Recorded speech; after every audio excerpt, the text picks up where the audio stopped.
Hey, what's up, guys? It's me, TSPRavshiva. I am the spiritual philanthropist.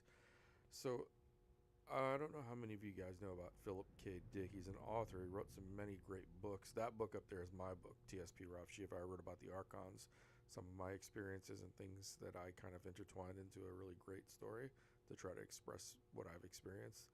But Philip K. Dick wrote a bunch of amazing books that kind of, I think, breached the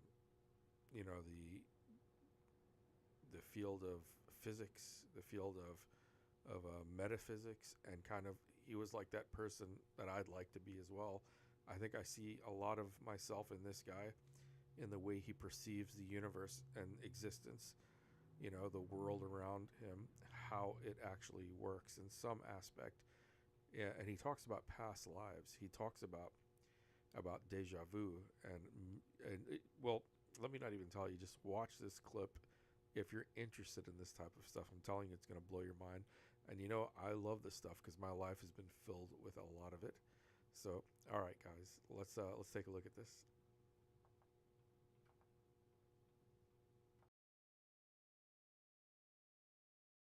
We might dream of people and places we had never seen as vividly as if we had seen them and actually known them.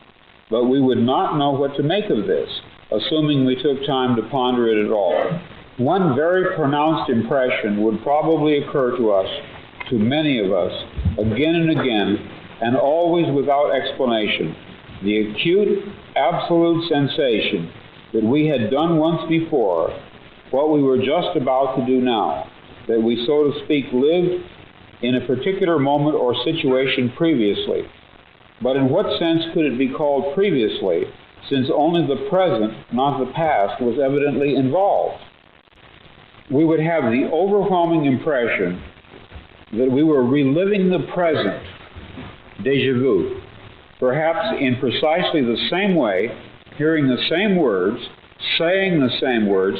I submit that these impressions are valid and significant, and I will even say this: such an impression is a clue that at some past time point a variable was changed, reprogrammed as it were, and that because of this an alternative world branched off, became actualized instead of the prior one, and that in fact, in literal fact, we are once more living this particular segment of linear time.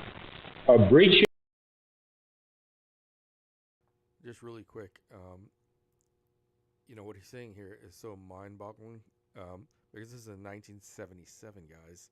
1977, long before the movie The Matrix. You're talking about 30 something plus years ago, yeah, about 30 something plus years ago.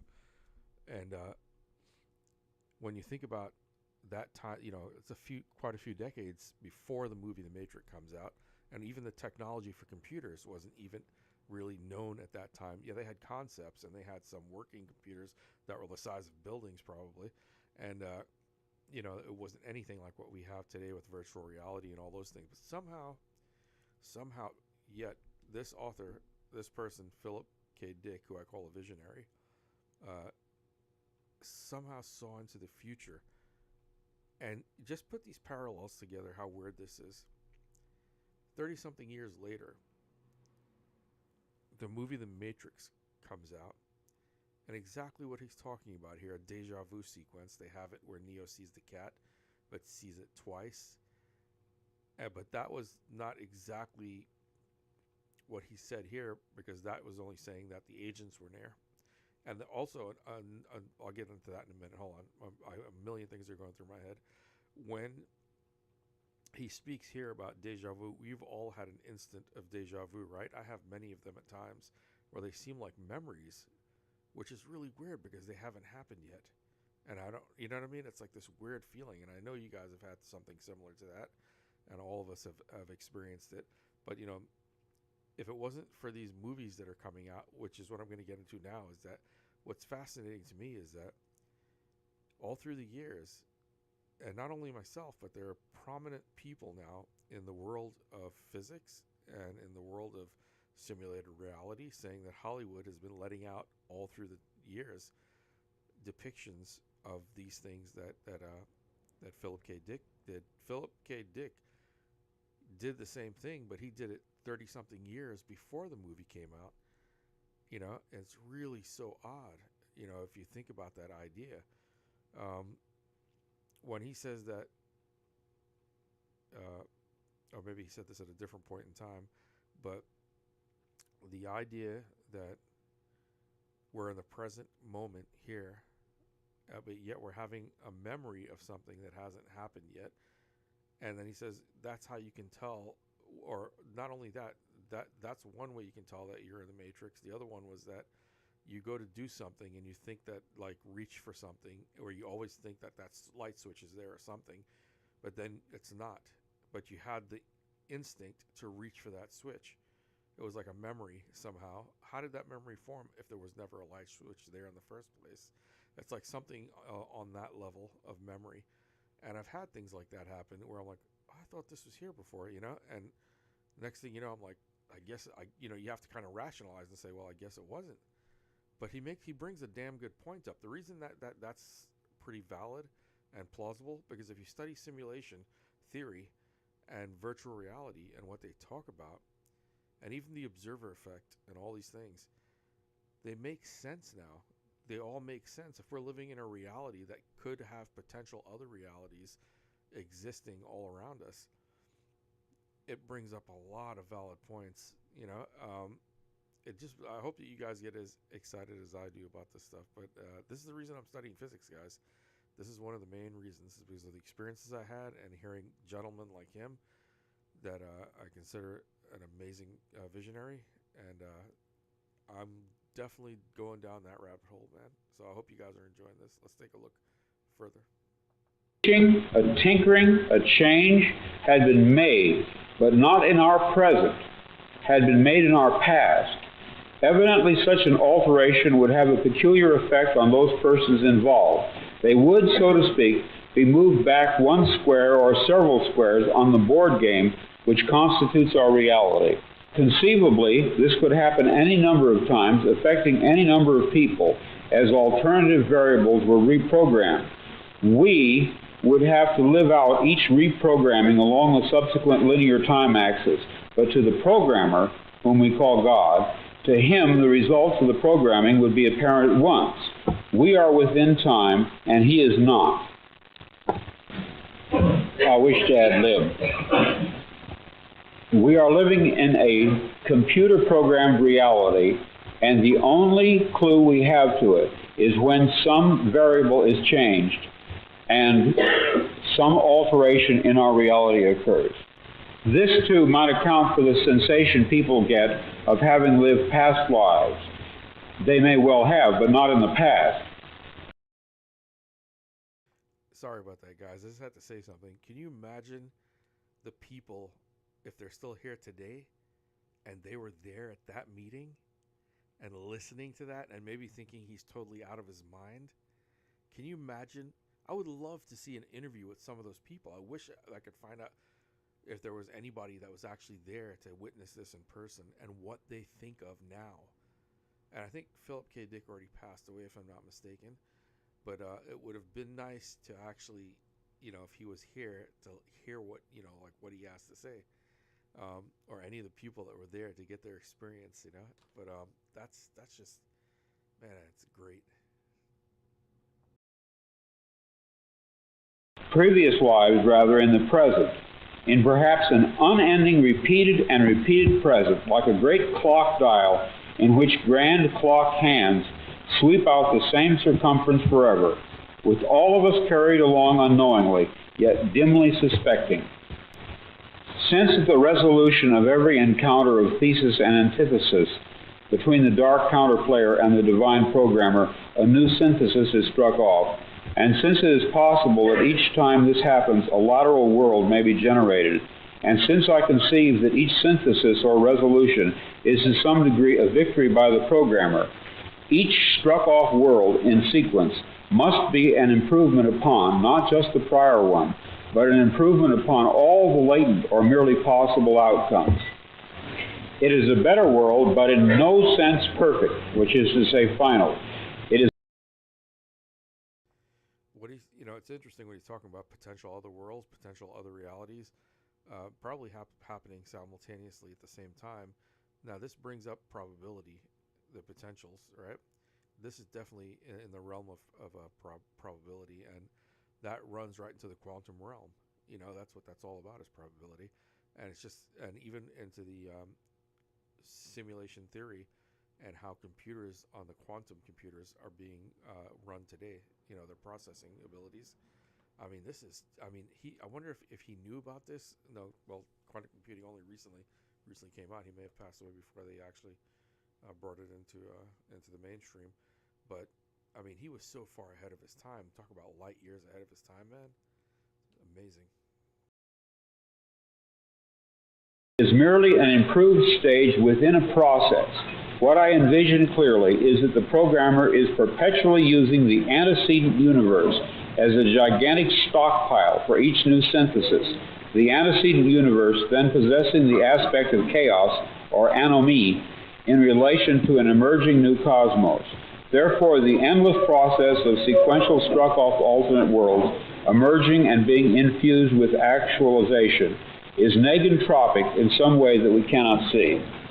What we need at this point is to locate, to bring forth as evidence, someone who has managed somehow, it doesn't matter how, to retain memories of a different present, latent alternate world impressions, different in some significant way from this, the one which is at this stage actualized. According to my theoretical view, it would almost certainly be memories of a worse world than this. For it is not reasonable that God, the programmer and reprogrammer, would substitute a worse world in terms of freedom or beauty or love or order or healthiness by any standard which we know. When a mechanic works on your malfunctioning car, he does not damage it further. When a writer creates a second draft of a novel, he does not debase it further, but strives to improve it. I suppose it could be argued in a strictly theoretical way that God might be evil or insane and would in fact substitute a worse world for a better one. But frankly, I cannot take that idea seriously. Let us pass that over. So let us ask, does any one of us remember in any dim fashion a worse Earth circa 1977 than this? Have our young men seen visions and our old men dreamed dreams? Not. Okay, if you guys have never heard about the Mandela effect, I implore you to go and do some research on it. And I'm sure it's probably mainstream. A lot of people have heard about it. But I remember when I first started hearing about it around 2015, 2016 somewhere maybe. And I remember experiencing it before I seen anything about it. And I didn't know, I thought I was going crazy until I saw these videos. I was like, oh, wow, I'm not the only one experiencing this. But what he says here, this is 1977, guys. And he's already talking about, asking the question, are there other realities besides the one that we're in right now? And does anybody remember them? That leads directly not only just to the Matrix, but the Mandela. There's something strange going on here. If you guys at this point in life have not realized that something very weird happened, especially after, look, the world changed drastically after the 9/11 attacks during that time. And 2000 was supposed to be Y2K, right? That all the computers would shut down and the grid would shut down, and all this chaos would be the end of the world in 2012. And we had all these weird things for during the year 2000 and after. And we've had some super major events, but something strange, something odd has happened. And it's like, it really does feel like there's a new, or we're in a different timeline, and a lot of things have changed, like, I wish I would have done, I might do a follow-up. Oh, I'm definitely going to do a follow-up video to this where we're going to look more at his conversation and inspect it more. And then I'll do a documentary style video on this where I can kind of really put things in order better, because I'm kind of just going, at a improv level here and speaking just, at the moment as we're going. But I'd like to put something more concise and more linear in nature and sequential, so you guys can see it and understand, what I'm saying better. But there's a lot of stuff that's being taken out of context, and it's hard to keep up with it because some of the ideas are so far out. They're so far-fetched. But it shouldn't be that far-fetched if you've seen The Matrix and you know about the Mandela effect. You know some of these things exist. But guys, I'm telling you, the deeper I get into mathematics now, and some of the more concepts I learned about, just the way numbers work and how they reflect or express the idea of existence and the world around us, there's something spiritual to me embedded inside of that. And that's why I'm studying it, because I want to get to the very core essence of what I'm seeing. I can't explain it right now because I don't understand the language of physics enough to explain it in those terms, but I will at some point, by God's will. Hopefully I'll be able to do this. And this gentleman is such a big inspiration, and I feel not alone. I don't feel alone anymore when I see a person like him, and it doesn't surprise me that there's very few people like myself and him that are out there thinking and talking and really making some sense about this, or trying to make sense of it, contemplating it. So let's look at it. Nightmare dreams specifically about a world of enslavement and evil, of prisons and jailers and ubiquitous police. I have. I wrote out these dreams in novel after novel, story after story. To name two in which this prior ugly present obtained most clearly, I cite The Man in the High Castle and my 1974 novel about the U.S. as a police state, called Flow My Tears, the Policeman Said. I'm going to be very candid with you. I wrote both novels based on fragmentary residual memories of such a horrid slave state world. Or perhaps the term world is the wrong one, and I should say United States, since in both novels I was writing about my own country. I could even tell you what caused me to remember. That's deep. That's really deep. That the way, he said that. He said world or worlds, and then he stopped. He said, or I should say the United States, because that's what he's written about. And it's interesting that he says that, because the United States has been the forefront of Hollywood, the generator of illusions. And I wonder, it makes you really wonder if, in fact, some of these people, like David Icke, who talks about the alien conspiracy, the reptilian alien conspiracy. Then you have Alex Jones, who kind of fits somewhere along that line, but talks about the elite. They both speak about the elite, but I think one emphasizes the reptilian more and more. So that's why this book that I have here, Archons Unveiled, that I wrote, it's actually based on the actual literature that was written during the time of when they were writing the Bible, around that same time, by the same folks, but they were extracted, purposely banned from the Bible. And when you read it, it runs as if there's some, well, in the book I sum it up pretty good, but the essence of it is that there's these entities here that are watching us, and they're basically able to manipulate our worlds almost like a programmer. They're able to use people in ways that are like avatars. The idea of using human beings as avatars is something that I thought about for a long time. And that's why I wrote this book, is to emphasize that idea and to show that these things do exist. I do believe, since I was a child, I remember, having this feeling that something's a bit off, especially when I was a kid. Like, I didn't understand, why I was here and all these things. And we all have those questions. But there's something deeper than that. The idea that we're existing here in this world, but yet I remember as a kid I would see things and hear things that just didn't make sense. And I feel like I really enjoy television, I really enjoy Hollywood and movies and this and that, but I feel like watching that stuff is fun and entertaining, but at the same time, the ability to train the human mind by us watching an environment similar to, or exactly the way that one that we live in, is the first step in virtual reality. Is getting the eyes, the sense that we use the most, and getting that addicted and locked onto a screen where they can broadcast whatever type of neurosynaptic impulses they want to stimulate in your mind. And that's why advertising is so effective. These advertisers knew this. It's just weird when you look at all these things that people were manipulating us through our neurochemicals for quite a long time. And now with social media, it's even worse. They've got a grasp on us. Now they want to make that even more by putting on virtual reality glasses and the metaverse, which I have nothing against. I'm definitely going to explore it myself. I want to see it, But that's they're getting to the point now where they're going to be able to, what they already can. They can already translate some of the information in the brain already. They even have speculation now. They can download the information from the brain and upload information into your brain, just like in the movie The Matrix. And that is going to bring about God knows what. I just believe that whatever created us, whatever entity or intelligence created us, maybe had a purpose. And for us to be hooked up to another environment other than the one that was created for us, there might be problems, And society's already grown a lot worse than what it was before, especially when it comes to the idea of violence.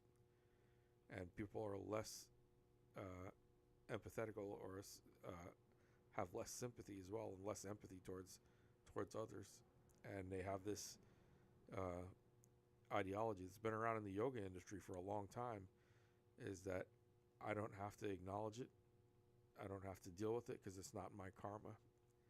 I was the one that was advocating against that idea, saying that I stood up to speak during a big rally at one point. Not rally, but a big yoga convention or a staged thing with a very famous person in the yoga industry here in America. And I had to speak my piece, to try to say that karma is not just relegated to you alone. Because he was trying to make it say that, oh no, whatever karma hits you, that's your karma, that's your shit, you have to deal with it. And I kind of took that as a very cold-hearted statement to make, because then I said, you left something out. He's like, what did I leave out? I tried to let him answer, and it took him 10 minutes on stage, which seems like an eternity. And he kept running off these answers, which are all wrong. And I said, the one thing that you left out was what all the greats always said all throughout history. They left out compassion. You have to be compassionate, especially if you're preaching yoga. So it's interesting. I think Philip K. Dick also kind of has that idea as well. That's why I really enjoy listening to him. But anyway, let's look forward. In late February of 1974, I was given sodium pentothal for the extraction of impacted wisdom teeth. Later that day, back home again, but still deeply under the influence of the sodium pentothal, I had a short, acute flash of recovered memory. In one instant, I caught it all, but immediately rejected it. Rejected it, however, with the realization that what I had retrieved in the way of varied memories was authentic. Then, in mid-March, a month later, the total body of memories, intact and entire, began to return. You are free to believe me or to disbelieve, but please take my word on it that I am not joking. This is very serious, a matter of importance. I am sure that at the very least you will agree that for me, even to claim this is in itself amazing. People claim to remember past lives. I claim to remember a different, very different present life. I know of no one who has ever made this claim before, but I rather suspect that my experience is not unique. What perhaps is unique is the fact that I am willing to talk about it. I think that's brilliant, and that's profound that he makes that clarification. Being able to speak about it, especially that he has a platform, all his books that he sold.